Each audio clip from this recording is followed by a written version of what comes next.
Baik, Assalamualaikum warahmatullahi wabarakatuh. Perkenalkan, nama saya Rifda Afifa Andri dengan NIM L0212311061. Di sini saya akan mempresentasikan jurnal yang telah saya pilih, yaitu yang berjudul Analisis Toksisitas Limbah Laundry menggunakan ikan mas atau Cyprinus carpio. Jurnal ini ditulis oleh Linda Noviana. Usaha laundry yang berkembang pesat di Indonesia menghasilkan limbah cair yang berpotensi mencemari lingkungan jika tidak diolah terlebih dahulu. Laundry A di Desa Sasak Panjang membuang limbah langsung ke perairan tanpa pengolahan. Oleh karena itu diperlukan analisis toksisitas limbah laundry terhadap lingkungan, khususnya terhadap organisme air seperti ikan mas, untuk mengetahui sejauh mana bahayanya bagi ekosistem perairan. Penelitian dilakukan dengan yang pertama yaitu analisis karakteristik limbah yang meliputi pH, BOD5, COD, TSS, surfaktan, minyak, dan lemak fosfat dan membandingkannya dengan baku mutu menurut Permen LH nomor 5 tahun 2014. Yang kemudian uji toksisitas akut LC50 96 jam menggunakan metode OECD 203 dengan biotek uji ikan mas atau Cyprinus carpio. Kemudian data dianalisis menggunakan metode Probit dengan software SPSS untuk menentukan nilai LC50. Kemudian pengujian dilakukan di laboratorium PT Sky Pacific Indonesia.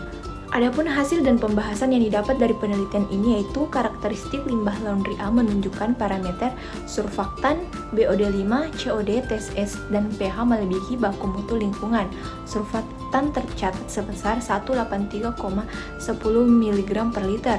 Uji kualitas air sungai sebelum dan sesudah lokasi laundry menunjukkan peningkatan signifikan pada kadar surfaktan, BOD5, COD, dan TSS setelah limbah masuk ke perairan. Kemudian, nilai LC50 dalam waktu 96 jam limbah laundry A adalah 2210 mg per liter yang menurut klasifikasi GHS tidak masuk kategori limbah akut berbahaya bagi organisme air.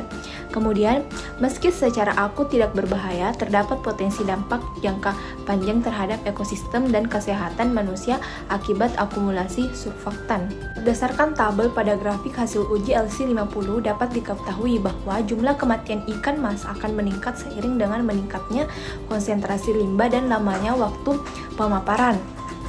Abnormalitas kematian hewan uji terjadi pada jam ke-24 di konsentrasi 0,25% dan 0,5%, yaitu jumlah kematian konsentrasi 0,25% 3 individu dibandingkan konsentrasi 0,5% 2 individu.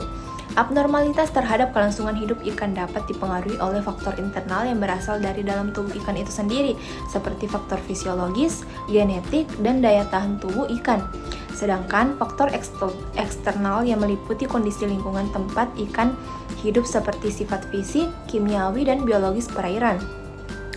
Mortalitas pada uji definitif dapat menentukan estimasi nilai konsentrasi toksisitas akut yaitu LC50 dalam waktu 96 jam limbah laundry terhadap organisme uji melalui analisis Probit. Konsentrasi limbah laundry diplotkan pada variabel X dan jumlah mortalitas ikan mas pada jam ke-96 diplotkan sebagai variabel Y dengan total ikan uji masing-masing konsentrasi sebanyak 7 ekor. Adapun kesimpulan yang didapatkan dari penelitian ini yaitu limbah laundry A melebihi baku mutu pada beberapa parameter yaitu surfaktan, BOD5, COD, TSS, dan pH.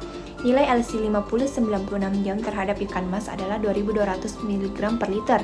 Limbah dinyatakan tidak berbahaya secara akut menurut standar GHS, namun berpotensi menimbulkan bahaya jangka panjang. Baik, itulah video presentasi yang dapat saya paparkan. Kurang lebihnya mohon dimaafkan. Wassalamualaikum warahmatullahi wabarakatuh.